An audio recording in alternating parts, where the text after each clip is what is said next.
Welcome to the fascinating world of hemp paper production, where sustainability meets traditional craftsmanship. Hemp fiber, sourced from the versatile hemp plant, is separated through a process of water retting or decortication. Once long fiber obtained is chopped and then cooked in boiler without the use of any chemicals, preserving the natural integrity of the material.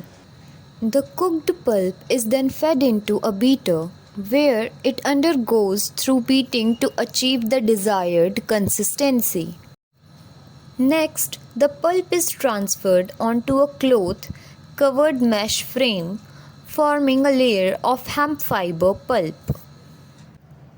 This layer is then carefully transferred to a drying chamber, where it is dried using sustainable waste wood as fuel.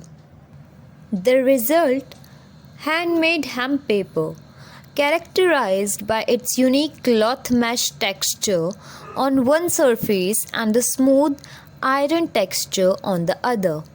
Pure handmade hemp paper, free from chemicals and blended with recycled pulps, offers a sustainable alternative to conventional paper production. Join us at Gohemp AgroVentures as we continue to pioneer sustainable solutions in hemp paper production. Visit our website to learn more.